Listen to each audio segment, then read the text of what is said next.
Muy buenas noches a todos mis hermanos. Dios les bendiga, Dios les guarde y que pues Dios prospere su camino. También mandamos bendiciones a toda la gente que nos escucha por internet.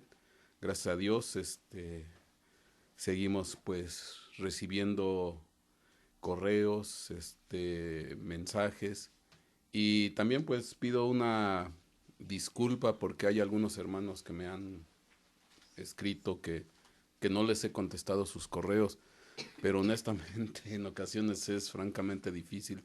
Son muchos que llegan en ocasiones y uno se satura. Pero bueno, vamos a tratar de hacer una revisión de los que nos han enviado y aunque sea un poquito tarde, pero vamos a responder todos. Amén. Vamos a hacer una oración. El tema que hoy traigo yo para ustedes, yo lo llamo el carnero de Dios. Señor, te damos gracias en el nombre de nuestro Señor Jesucristo y queremos poner en tus manos el tema que hoy sea, Señor, para bendición y provecho de los que nos escuchan y los que nos habrán de escuchar. En el nombre de Cristo Jesús te pedimos guianza, dirección para que esta palabra quede trazada en esa bendición para todos. En el nombre de Cristo Jesús te damos muchas gracias, Padre. Amén y amén. Amén. Vamos a leer esta primera diapositiva y es la continuación. Es bonito ver cómo cuando Dios a uno le da un tema, pues Dios mismo va añadiendo y Él mismo va dando la secuencia. Y pues tan solo es tomar el hilo correcto y solito se desgrana todo, se va desarrollando. Dice Malaquías 3:10, versículo por el cual últimamente hemos estado rondando y espigando. Traed todo el diezmo al alfolí, para que haya alimento en mi casa, y ponedme ahora a prueba en esto, dice el Señor de los ejércitos, si no os abriré las ventanas del cielo, y derramaré para vosotros bendición hasta que sobreabunde. Por vosotros reprenderé al devorador, para que no os destruya los frutos del suelo, ni vuestra vid en el campo será estéril, dice el Señor de los ejércitos, y todas las naciones os llamarán bienaventurados, porque seréis una tierra deseable, dice el Señor de los ejércitos. Y bueno, hablábamos la vez pasada precisamente acerca de esta última frase, el ser tierra deseable. Y habíamos dicho, y para recordar hoy, tierra deseable es, algo valioso, algo placentero, algo que es un deleite, que causa contentamiento, gusto, pero que viene de una raíz hebrea que significa doblarse, que significa inclinarse. Entonces, cuando hablamos de una tierra deseable y compaginamos con el doblarse o el inclinarse, pues vamos a ver estas siguientes imágenes, porque inmediatamente nos va a dar el enfoque correcto. ¿Y qué es lo que estamos viendo?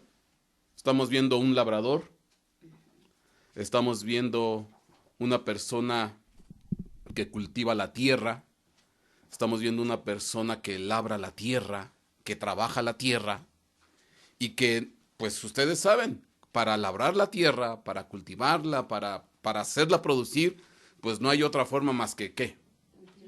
Inclinarse, doblarse, ponerse de rodillas.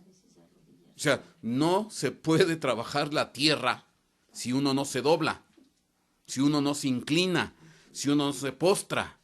Y obviamente si no me inclino, no me postro, no me arrodillo, jamás esa tierra va a producir. No como debiera. En esta siguiente diapositiva pues, son simplemente algunas cuantas imágenes que son emblemáticas. Esta es una ciudad, ahorita no recuerdo la ciudad, pero bueno, simplemente es un monumento que hace honor a la gente que trabaja en la tierra. Y bueno, pues obviamente no es un trabajo ligero, no es un trabajo fácil, porque pues el doblarse o el inclinarse implica mucho esfuerzo. Nosotros los capitalinos, la gente que es de ciudad, la gente que es de pues citadina, no entiende esto de la misma manera como un agente de campo. ¿Por qué? Porque nosotros no estamos acostumbrados a este trabajo. Bueno, yo lo entiendo porque hace días atrás tuve que hacer una labor, me incliné, pues qué le voy a decir, 5 o 10 minutos y perdóneme, pero pues, el dolor me duró todo el día. ¿Por qué? Porque no está uno habituado. Bueno, hay trabajos que a lo mejor sí, pero la gente de gabinete, la gente de escritorio, la gente citadina no está acostumbrada a este trabajo y este es un trabajo duro, de esfuerzo. Entonces, si estamos hablando de una tierra deseable, pues para que la tierra se vuelva deseable, para que la tierra se vuelva próspera, para que la tierra se vuelva productiva, hay que doblarse e inclinarse. Y conforme lo que habíamos dicho, pues hay que diezmarse. Hay que diezmarse, hay que menguar. Entonces, bueno, esto simplemente va de recordatorio de lo que vimos la vez pasada, porque hoy vamos a ver la continuación de este tema, porque estamos hablando de sembrar, estamos hablando de cosechar, cuando se levanta la siembra, estamos hablando de ser generosos con la tierra. Y hay un pasaje muy famoso, muy famoso, segunda carta a los Corintios, capítulo 9, versículo 6, Pablo dice a los Corintios, pero esto digo, el que siembra escasamente también segará. Y el que siembra abundantemente también segará. Amén. Y pues este pasaje es claro, es nítido, transparente, creo que no tiene vuelta. Si somos escasos en todo, pues vamos a sembrar escasamente.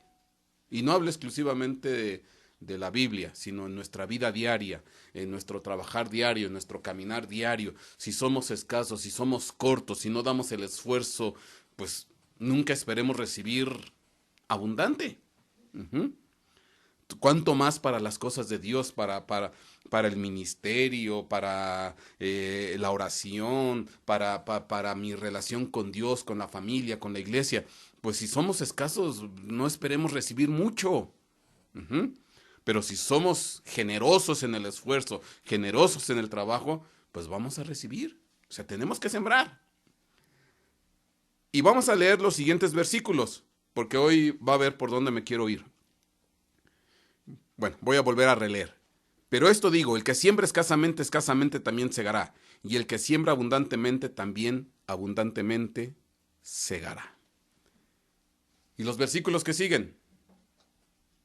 Que cada uno dé como propuso en su corazón, no de mala gana, ni por obligación, porque Dios ama al dador alegre. Y Dios puede hacer que toda gracia abunde para vosotros, a fin de que teniendo siempre todo lo suficiente en todas las cosas, abundéis para toda buena obra. Y como está escrito, Él esparció, dio a los pobres, su justicia permanece para siempre. Y bueno, ahorita lo leo, porque voy a regresar acá. Pero bueno, este versículo lo usan para, pues precisamente cuando la gente ofrenda. Y muchos dicen que esto no tiene que ver con el diezmo, porque es una ofrenda. Y tiene que ver con el diezmo. Siguiente diapositiva. Cuando seguimos leyendo el contexto siguiente, vea lo que dice Pablo. Porque la administración de este servicio, hablando del dador alegre, el que no da por obligación, dice Pablo, porque la administración de este servicio no solo suple con plenitud lo que falta a los santos, sino que también sobreabunda a través de muchas acciones de gracias a Dios. Y bueno, yo tendría que detenerme aquí y explicar en qué contexto está hablando esto Pablo. Dice, porque la administración de este servicio, él lo eleva a nivel de ¿qué? De ministrar, es un servicio. Pero, ¿qué es lo que dice el versículo 13? Por la prueba dada por esta administración, hago énfasis, por la prueba dada por esta administración, glorificarán a Dios por vuestra obediencia a vuestra confesión del Evangelio de Cristo y por la liberalidad de vuestra contribución para ellos y para todos. Pablo dice, el dador alegre, el que siembra abundantemente, el que va a cosechar abundantemente, dice que es una administración. Y es una administración que suple ¿para quiénes? Pues para los santos, para la iglesia, para lo que se necesita. Pero el versículo 3 es claro, es contundente. Dice que es una ¿qué? Una prueba. Por la prueba dada por esta administración. Y bueno, al momento, yo en este momento y conforme a lo que hemos visto anteriormente, y hemos insistido, hemos sido enfáticos, la prueba ¿con qué número tiene que ver? Con el 10, con el diezmo. Creo que al momento ahorita creo ya no hay, bueno, no debiera de haber duda. Leímos todos los versículos, el 10 tiene que ver con la prueba o la prueba tiene que ver con el 10. Y aquí es curioso porque el dador alegre, el que se ofrenda y el que da, Pablo dice, por la prueba dada por esta administración, por el diezmo dado por esta administración. Ahí está claro. Pero fíjese qué interesante. Me regreso versículos atrás. Porque Pablo, ¿dónde sustentaba su postura o su aportación doctrinal? ¿En dónde la tenía que apoyar? En el Antiguo Testamento. Porque al tiempo de Pablo, pues todavía apenas estaba ¿qué? Reescribiendo el Nuevo Testamento. O sea, todavía no existía.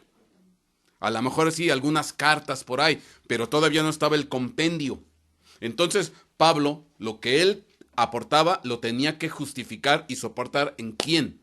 En el Antiguo Testamento. Y vamos a ver dónde se apoya él. Segunda carta a los Corintios 9:7. Que cada uno dé como propuso en su corazón, no de mala gana ni por obligación, porque Dios ama al dador alegre. Y Dios puede hacer que toda gracia abunde para vosotros, a fin de que teniendo siempre todo lo suficiente, en todas las cosas abundéis para toda buena obra. Y ahí viene el respaldo de Pablo. Como está escrito, Él esparció, dio a los pobres, y su justicia permanece para siempre. Este es el versículo, la porción de la Escritura que utiliza Pablo ¿para qué?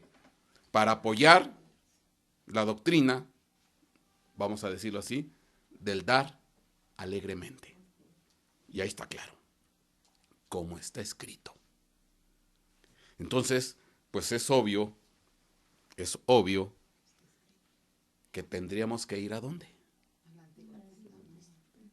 A lo que se está apoyando Pablo. ¿Dónde está ese versículo? Cuando me regreso y busco en el Antiguo Testamento, resulta ser que es el Salmo 112. Amén. Que es donde se está apoyando Pablo. Lo vamos a leerlo rápidamente. Aleluya. Bienaventurado el hombre que teme a Jehová y en sus mandamientos se deleita en gran manera. Su simiente será poderosa en la tierra, la generación de los rectos será bendita. Hacienda y riquezas hay en su casa y su justicia permanece para siempre. Habla de una generación bendita. Habla de una generación próspera. Habla de una simiente poderosa. Habla de versículo 3 habla de riqueza, habla de riqueza en la casa, habla de justicia para siempre. Dice, resplandeció en las tinieblas luz a los rectos, es clemente y misericordioso y justo. El hombre de bien tiene misericordia y presta y gobierna sus cosas con juicio, por lo cual no resbalará para siempre, en memoria eterna será el justo. De mala fama no tendrá temor, su corazón está apercibido y confiado en el Señor, en Jehová. Asentado, firme está su corazón, no temerá hasta que vean sus enemigos su deseo. ¿Todo esto por qué? ¿Cómo se consiguen estas bendiciones? ¿Cómo se consiguen estos parabienes? ¿En qué está sustentado para que se dé esta bendición? Esparce, comparte, da a los pobres. Su justicia permanece para siempre y su cuerno será ensalzado en gloria. Este es el versículo que Pablo cita en el Nuevo Testamento. Esparce, comparte, da, abunda. ¿Para quiénes? Para los pobres. Su justicia permanece para siempre y su cuerno será exaltado con honor, dice otra versión. Verálo el impío y se despechará, crujirá los dientes y se repudrirá. ¡Ah, caramba! Perecerá el deseo de los impíos. Pero me llama como en esta versión dice, crujirá los dientes y se repudrirá. O sea que si ya estaba podrido, se va a volver a podrir. O sea, ahí es textual. Yo no estoy añadiendo más que lo que está ahí. Entonces, cuando una persona empieza a ser próspera, cuando una persona empieza a ser bendecida, cuando una empresa, una iglesia, un ministerio, un local, un grupo empieza a ser próspero, es por una situación, porque empieza a dar ¿con qué? Con liberalidad, empieza a generar con abundancia, empieza a sembrar con abundancia, empieza a generar con gusto, con gozo, con alegría, y entonces Dios lo respalda, Dios lo bendice y empieza a ser ¿qué? Bendecido. Ahora, note un detalle. ¿Cuántos versículos tiene este salmo? 10. Perdóname que me fije en los detalles, pero bríncalo luego. ¿Cuántos versículos tiene este salmo? 10. ¿Y qué dice Pablo en Corintios con respecto de la ministración del dador alegre? Dice que es un servicio de ministración y que es una ¿qué? Es una prueba, y la prueba tiene que ver con el ¿qué? Número 10. Y el respaldo que usa Pablo para sustentar eso es en el Salmo 112. Y el Salmo 112 tiene 10 versículos. Casualmente. Oh. Mira, es que uno empieza a desgranar y salen un montón de cosas. Pero espéreme. Yo quiero hacer énfasis en algo. En el versículo 9, que es el que toma Pablo de sustento, esparce, da a los pobres, su justicia permanece para siempre y su cuerno será ensalzado en gloria. O exaltado con honor. ¿Y todo por qué? ¿Todo por qué? ¿Todo por qué? Porque da. Porque siembra generosamente. Porque da abundantemente.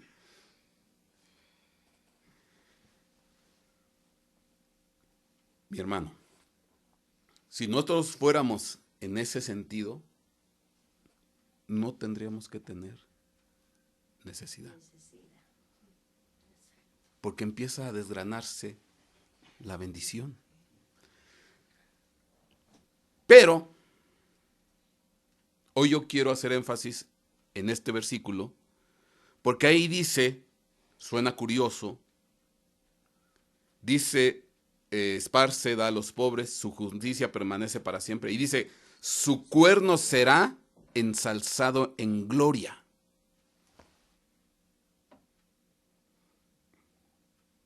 ¿Cómo?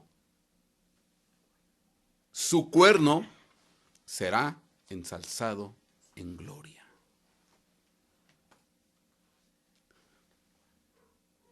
La mayoría de las traducciones, en lugar de poner cuerno, dice su poder o su poderío será exaltado. Pero la traducción literal, conforme a la palabra, es cuerno. O sea que a los que dan abundantemente, los que siembran generosamente, los que comparten con alegría, ¿les va a crecer qué? El cuerno. El cuerno. Pastor, ¿qué estás diciendo? Nada, yo nomás estoy leyendo la Biblia. Nada más estoy leyendo, no estoy haciendo interpretación. Aquí dice que su cuerno será ensalzado en gloria.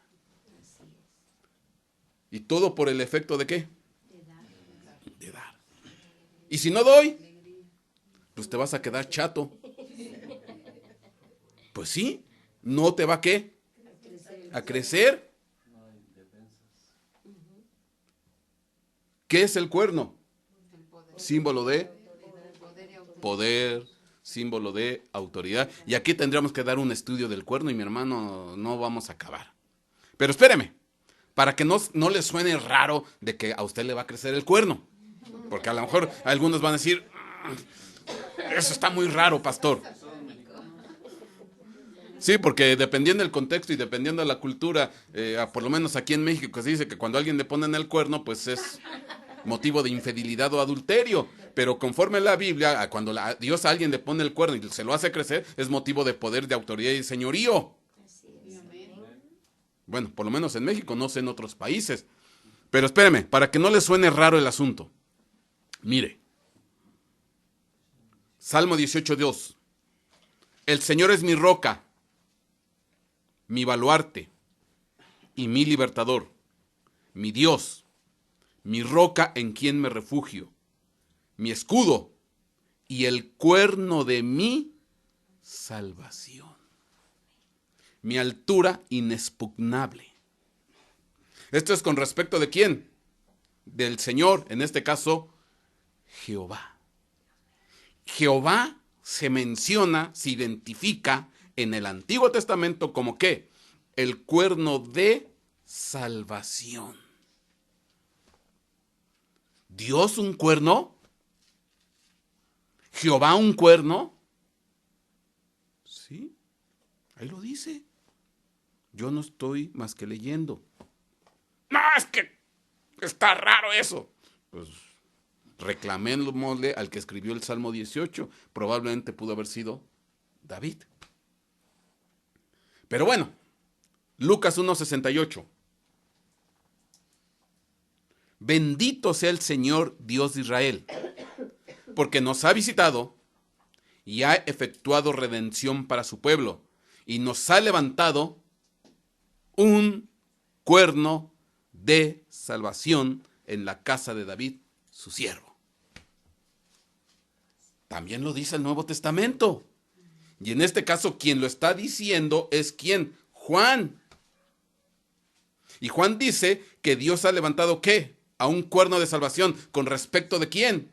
De Jesucristo. Entonces Jehová en el Antiguo Testamento es cuerno de salvación. Jesucristo en el Nuevo Testamento es cuerno de salvación. Y leíamos en el versículo anterior del Salmo 112, versículo 9, que nuestro cuerno va a ser exaltado. Y qué curioso, porque siempre hablan de ¿qué?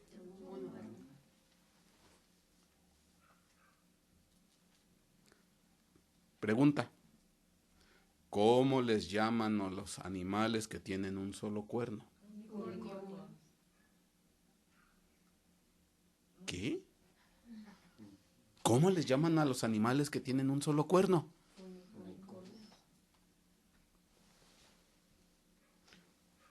Pero por ahí yo me enseñaron, me escuché, no sé dónde aprendí, que me decían que el unicornio es satánico, que es demoníaco y que ni siquiera existe.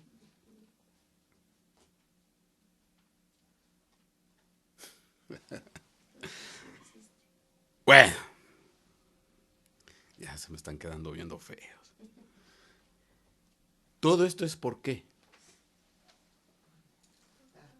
Por dar. Por dar. Te hago una pregunta rara. ¿Cuántos quieren ser un unicornio?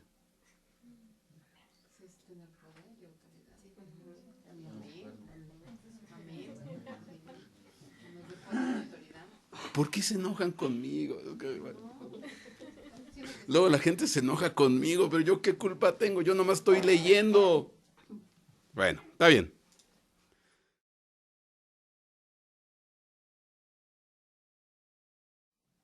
Obviamente, si hablamos del cuerno de salvación de nuestro Señor Jesucristo, vamos a leer estos versículos. Mira, Juan 1:29.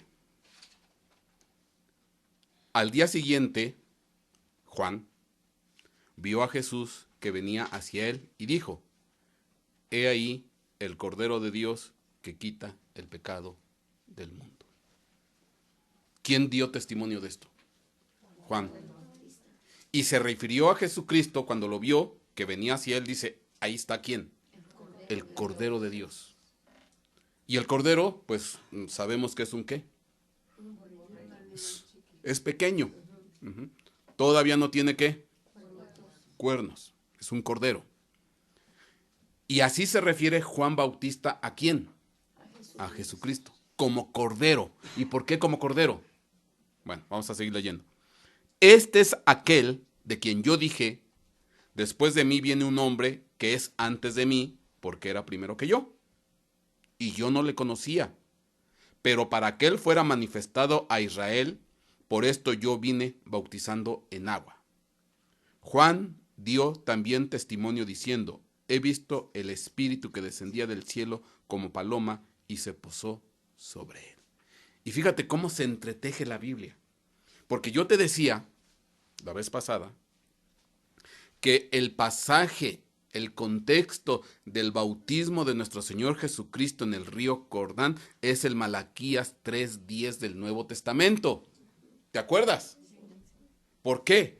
Porque en Malaquías 3:10 dice, traed el diezmo y haya ¿qué? Alimento. ¿Quién es el alimento, el pan que bajó del cielo? Nuestro Señor Jesucristo. Dice, hay alimento en mi casa. Se abrirán las ventanas de los cielos. Y en el bautismo se abrieron los cielos. Y salió una voz. Dice, abriré las ventanas de los cielos y derramaré bendición. ¿Quién se derramó en el bautismo de nuestro Señor Jesucristo? Pues el Espíritu Santo. Y reprenderé por vosotros al devorador. ¿Y qué pasó después de ese bautismo? Que el Espíritu conduce al desierto a nuestro Señor Jesucristo y ahí fue avergonzado. ¿Quién? Nuestro Señor Jesucristo. Digo, perdón. No, el diablo por nuestro Señor Jesucristo avergonzó. Y te había dicho la vez pasada que la palabra derramar es sacar espada. ¿Y qué utilizó nuestro Señor Jesucristo cuando avergonzó al diablo? La espada. ¿Que la espada es quién? La palabra de Dios. Porque escrito está y escrito está. Entonces ve curioso, porque todo esto fue a través de quién? Del Cordero de Dios. Pero estamos hablando de Cordero. ¿Y el Cordero no tiene? Al momento. Cuando crezca,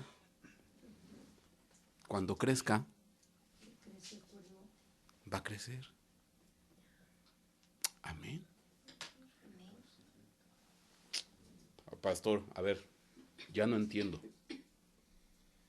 Se dice que Jesucristo es un ¿qué? Un cordero. Pero dice Juan, él da testimonio que él es el cuerno de salvación, uno solo. Y este cordero cuando crezca va a tener ¿qué? Dos cuernos. Ya no me salen las cuentas. Ya no me salen las cuentas. ¿Por qué? Porque iba a quedar, entonces parece ser que debemos de ¿qué? De quitar un cuerno. Amén. Bueno, después les vamos a explicar ese misterio. Ahí hay muchas cosas y no me quiero extender, pero hay un cuerno que se pierde.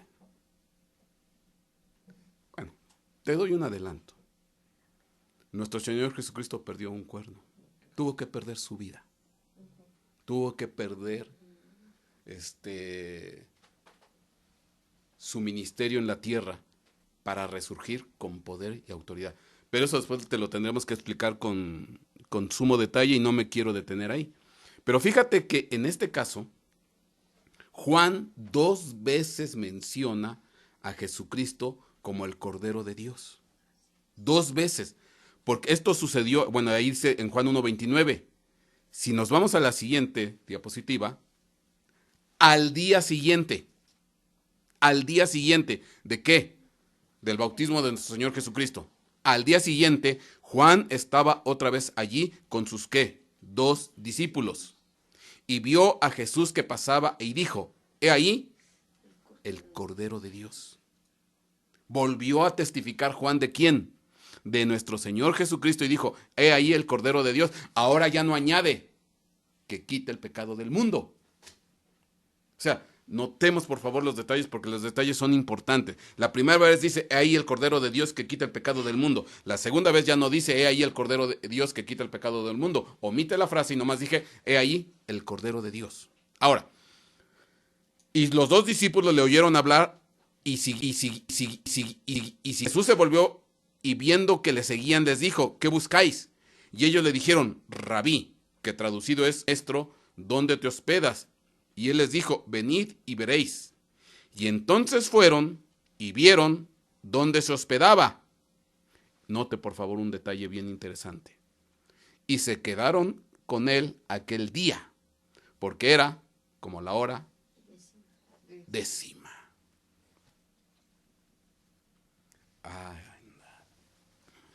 Era la hora 10. Es la hora del diezmo. Era la hora de la prueba. Era la hora de dar abundantemente. Era la hora de... Fíjate cómo todo va embonando. Ahora,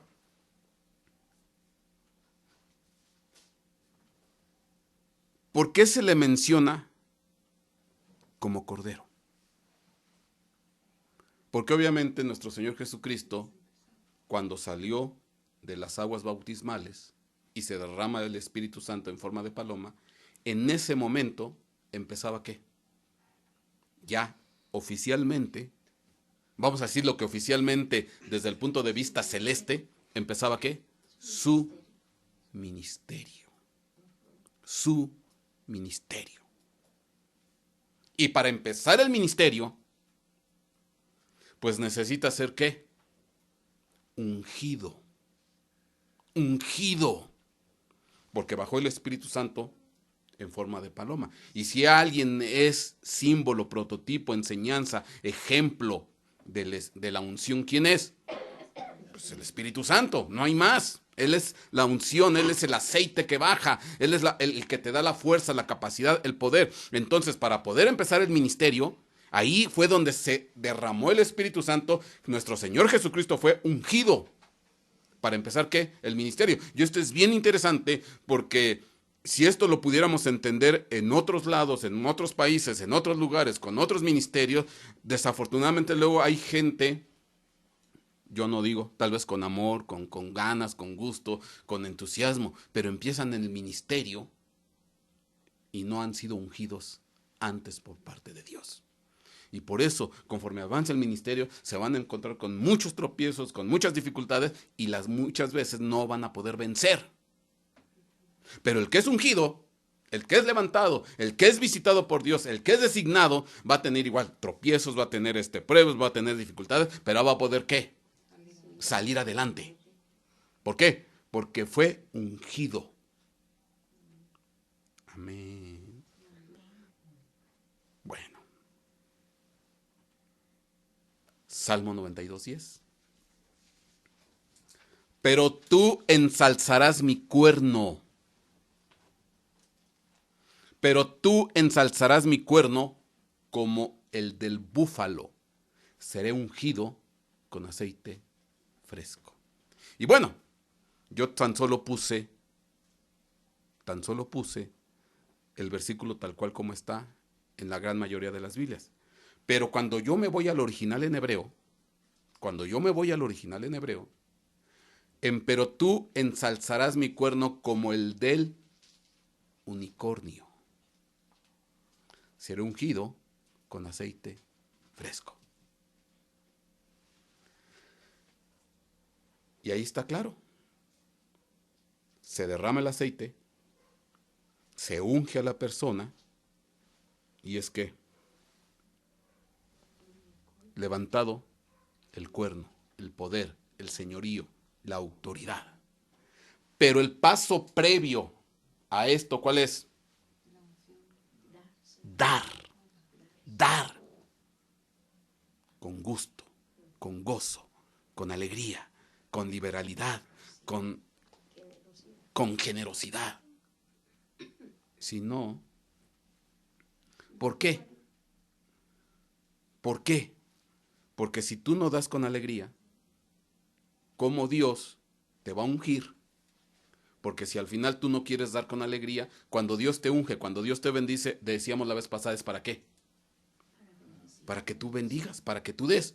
Entonces, si somos de esas personas que detenemos la bendición y no somos pródigos en dar, pues Dios a mí no me va a ensalzar mi cuerno, no me va a dar poder, porque al final yo no soy de las personas que quieren ¿qué? Dar, sino que yo quiero retener. Entonces, pero tú ensalzarás mi cuerno como el del unicornio, búfalo, toro salvaje, seré ungido con aceite fresco. Deuteronomio 33:17. Su majestad es como la del primogénito del toro. Esta es una bendición que le da Moisés a la tribu de Efraín. Su majestad, bueno, a la tribu de José, pero la tribu de José viene representada por Manasés y Efraín. Su majestad es como la del primogénito del toro. Sus cuernos son como los cuernos del unicornio. Con ellos empujará a los pueblos todos juntos hasta los confines de la tierra. Tales son los 10 millares de Efraín y tales son los millares de Manasés. Y bueno, cuando te hablo de Efraín, Efraín significa doble fruto. Efraín significa doble fruto. Prototipo, símbolo de ¿qué? Doble porción. Te había dicho la vez pasada que la cueva de Macpela significa doble porción. Y que ¿quién adquirió la cueva de Macpela? Abraham. ¿Y cuál era el trato que tenía Abraham con los hijos de Het? Dice que siempre que se postraba y se inclinaba. Tierra deseable. ¿Cuántos quieren que su tierra sea fructífera? ¿Cuántos quieren que su tierra sea agradable? Hay que postrarse, hay que trabajar, hay que labrar. Hay que dar generosamente. Y para ellos está destinado la doble porción. El siguiente tema. Si Dios quiere, te vamos a hablar de la doble porción. Este simplemente es la entrada. Porque tenemos que estudiar, tenemos que ver qué implica la doble porción. Porque esta es la generación que se levanta para estos tiempos. La generación de la doble porción, la generación de los Efraín, la generación de los que van a poseer la cueva de Macpela, la generación de los que se postran y se inclinan para trabajar la tierra, la generación de los que dan pródigamente y generosamente, la generación que tienen cuernos de poder. Algunos, ese cuerno, les van a ser derribados. Pero cuando les derriben un cuerno, van a crecer más todavía. Porque se van a levantar con más autoridad. Porque para que ellos crezcan, para que ellos maduren, para que ellos prosperen, van a tener que enfrentar la prueba y van a tener que ser diezmados y les van a tener que quitar. Tiene que ver con una prueba muy fuerte, muy grande, pero es necesario para que se levanten ¿con qué? Con mayor capacidad. Porque nadie que no haya vivido una prueba, una desgracia fuerte, va a poder ser ¿qué? Levantado en poder y en autoridad al nivel que Dios quiere. ¿Cuántos quieren? Pero te van a diezmar. Te van a derribar. Mi hermano, por eso no todo el mundo está dispuesto. No todo el mundo está con ese entusiasmo. Pero hay una generación, dice la Escritura, muchos los llamados, pocos los escogidos. Para todos es este llamamiento, pero no todos van a recibir. Quiero que mi tierra sea agradable. ¿Qué tengo que hacer? Pero duele. Imagínate un día inclinado sobre la tierra. Al otro día. Pastor, entonces, ¿cómo lo vamos a hacer? No te preocupes. Porque cuando lo haces de continuo, te acostumbras, te fortaleces, te rejuveneces. Sí, al principio es la riuma, es la lumbalgia, es el... ¡Ay! Que no te... Pero si lo sigues haciendo, después hasta te vas a rejuvenecer, te vas a vigorizar. Por eso, ese es el poder que te tienen que derribar. Es el poder de tu ego, es el poder de tu yo, es el poder de tu flojera, es el poder de tu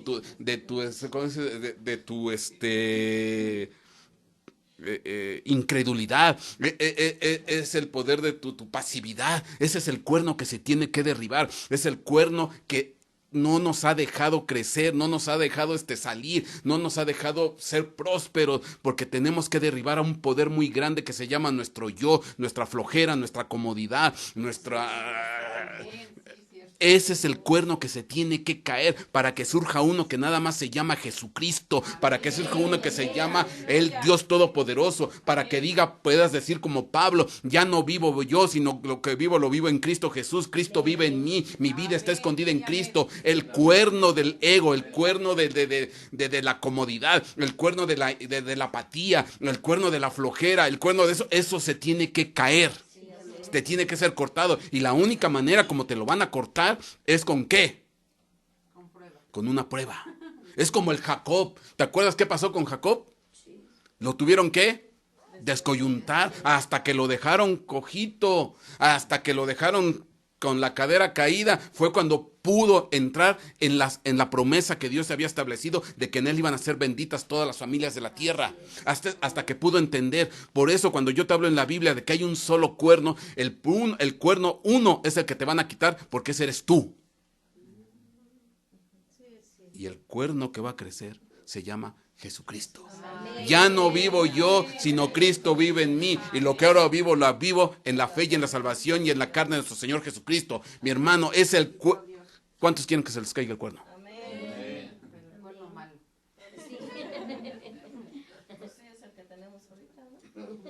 Ese es el que nos tienen que quitar. Sí me explico. ¿Para que salga quién? El cuerno de salvación, tanto en el Nuevo como en el Antiguo Testamento. Hay un poder muy grande que se tiene que derribar. Hay un poder muy grande que se tiene que derribar, que se llama como tú te llamas. Yo mismo. Porque mientras no se derribe, no se postre, no se incline, no se arrodille, la tierra no va a ser ¿qué? Agradable ni deseable. ¿Y dónde le duele más a la gente para ser humillada? Cuando le piden dar. Ahí es donde a la gente le duele. E insisto, no hablo de dinero. No hablo de dinero solamente. Tiempo, esfuerzo, pasión, dedicación, perseverancia, constancia, santidad, oración, fidelidad, entrega, amor. Hablo de eso. Pero hay un cuerno que te van a quitar.